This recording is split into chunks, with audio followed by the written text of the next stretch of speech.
बढ़ते हैं आगे। मंदी के दौर से गुजर रहे स्टील सेक्टर को सरकार की ओर से बड़ी राहत देने की तैयारी हो रही है। उम्मीद है कि विदेशी स्टील के इंपोर्ट पर जल्द ही एंटी डंपिंग ड्यूटी लगाई जा सकती है।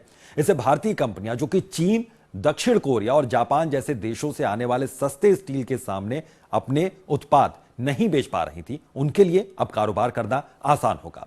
डीजीएटी यानी कि director general of anti dumping and allied duties ने सरकार को सिफारिशें भेजी हैं, जिसके मुताबिक हॉट रोल्ड स्टील उत्पादों के इंपोर्ट के लिए न्यूनतम कीमत $474 से $557 प्रति मीट्रिक टन तय की गई है। ऐसे में अगर इन दरों से सस्ते में उत्पाद भारत में आते हैं तो कीमतों का अंतर एंटी डंपिंग ड्यूटी के तौर पर चुकाना होगा।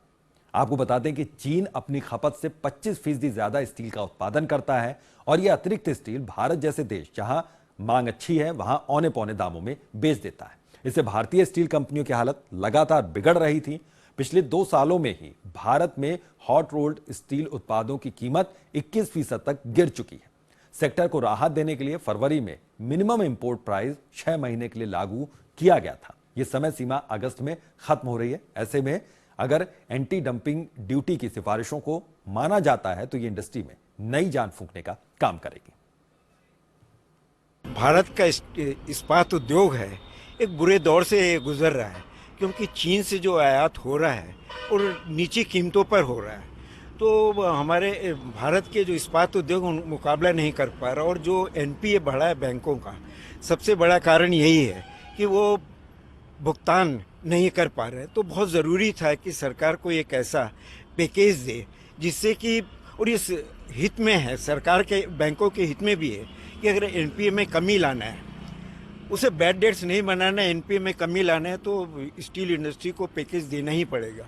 और मैं समझता हूँ इस सरकार के द्वारा एक बहुत सही कदम है और इस स्टील इंडस्ट्री को, भारत की स्टील इंडस्ट्री को इसकी आवश्यकता थी। तो किस तरीके से भारत की स्टील कंपनियों को, स्टील इंडस्ट्री को संजीवनी मिलेगी, ये आपको समझाने की कोशिश करते हैं। चीन, दक्षिण कोरिया और जापान के सस्ते स्टील से राहत अब मिल जाएगी। डीजीएटी ने सरकार को एंटी डंपिंग ड्यूटी लगाने की सिफारिश भेजी है सरकार के पास। हॉट रोल्ड स्टील उत्पादों के लिए एंटी डंपिंग ड्यूटी की यह सिफारिश की गई है। न्यूनतम कीमत $474 प्रति मीट्रिक टन से $557 प्रति मीट्रिक टन करने की सिफारिश की गई है। इसके अलावा चीन अपनी खपत से 25% ज्यादा स्टील का उत्पादन करता है। यह स्टील कहां जाता है? भारत जैसे देशों में। चीन सस्ते में स्टील, औने पौने दामों पर स्टील बेच देता है।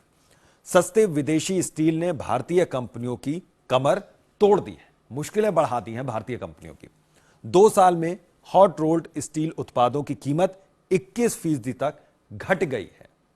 तो फरवरी में 6 महीने के लिए एमआईपी लागू किया गया था और इसकी जो मियाद है वो खत्म हो रही है। तो इस तरीके से अब संजीवनी मिलेगी। बहरहाल